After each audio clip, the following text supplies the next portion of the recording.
Question.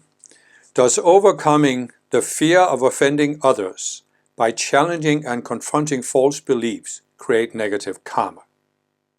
So I'm assuming this means if you overcome the fear of offending others and you start challenging and confronting their false beliefs, does this create negative karma? That's how I read the question. And I would say the short answer is that depends. Because what I have seen over the years in spiritual people, in myself also, is we're usually brought up to be non-confrontational. Most spiritual people, in my view, are not really aggressive. There are a few that are different, but most spiritual people are not aggressive. So we really have this fear of offending others, right? This is, for most people, this is how we start the spiritual path. We don't want to offend other people.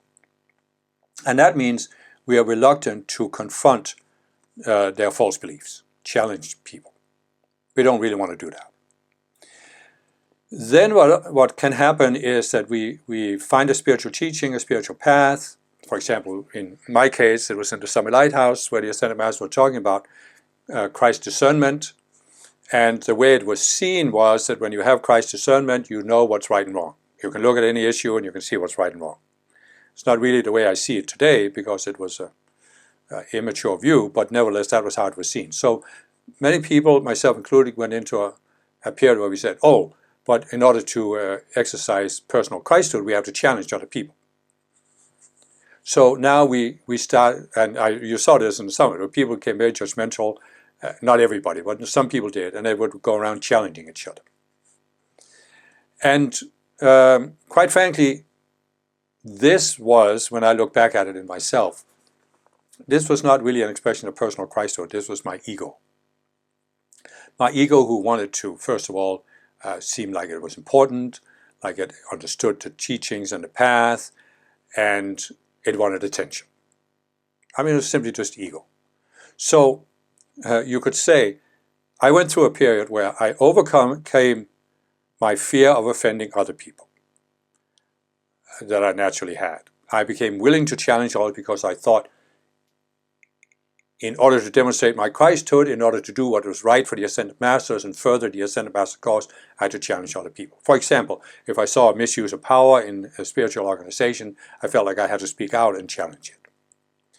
But it was coming from ego, and therefore, of course, I made karma. Of course I did.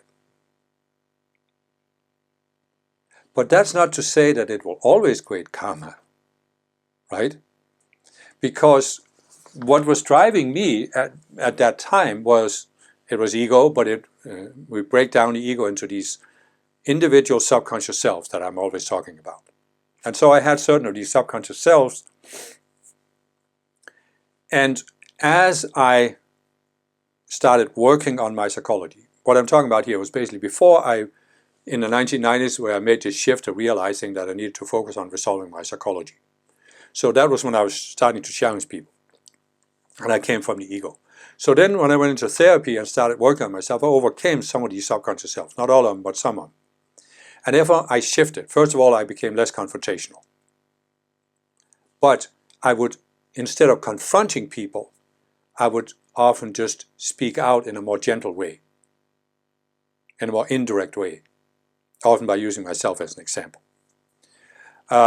So that meant I was now, in a sense, challenging people, but I wasn't directly challenging them as I was before. I was not confrontational.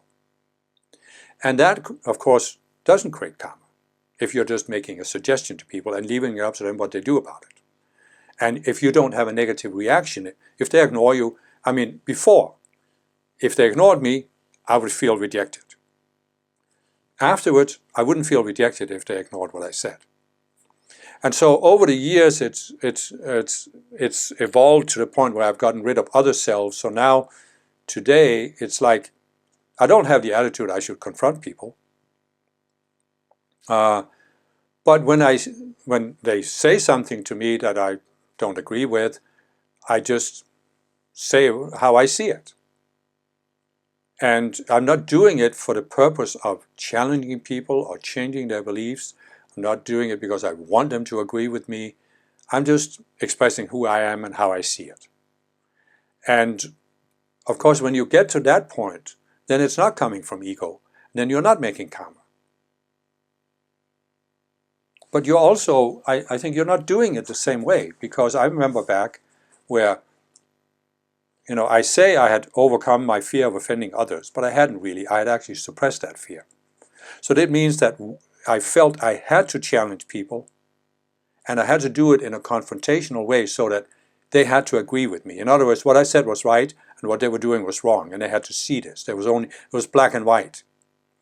And I felt enormous tension about doing it because I still had the fear of offending others, and I was suppressing it, so I was tense. If they rejected what I was saying, I would feel this tension. So what I would basically say here, if you feel this obsessive compulsive need to challenge others, and if you have tension about whether they agree with you or not, then you're making karma. But if you come to a point where you can speak out about others and their beliefs, but you don't have the inner tension, you don't feel an obsessive compulsion to do it, and you can set them free to react in any way they want, then no, you're not making karma. Well, not negative karma. You're maybe making good karma because you are giving people an opportunity to grow. You could say, even when you're coming from a confrontational, you're still giving them an opportunity to grow. I'm looking back at some of the confrontations I had. There were two situations where I can see. I don't need to go into the specifics. But I can look back and I can look at it neutrally. I can say, what I was pointing out, that these people were abusing their power, this was actually valid. They were abusing their power. So I can look back at the situation. I can say, yes, I confronted these people. I did it in a way that came from unresolved psychology, and I made karma for doing that. But I still gave the other people an opportunity to look at their behavior and say, is there something to what he's saying? And the Ascended Masters, this was in the Ascended Master organization, so the Ascended Masters have this saying, if the Guru be an ant, heed him. So they could have said, if the Guru be an angry, irritated ant, does he still have a point? So they got that opportunity, and they rejected it. That was their negative karma. But it really isn't the optimal that you have two people in a confrontation, they're both making negative karma. It would be optimal if you have a situation where both are making positive karma because both are growing. And I have realized since then that the less confrontational I am, the way I'm just speaking out about things, there's more of a chance that people will listen to what I'm saying. So again, resolving psychology for yourself can only be a win-win. And that's how I would say, again, if you have a fear of offending others, that's a subconscious self, you can resolve that. But if you also have an obsessive compulsive need to challenge other people, it's also a subconscious self, you can resolve that. And you will feel more at peace with yourself, you will feel more at peace with how you interact with others, and you can only win from that no matter what other people do. But actually other people win too, because they get a better opportunity to heed the Guru that appears as you.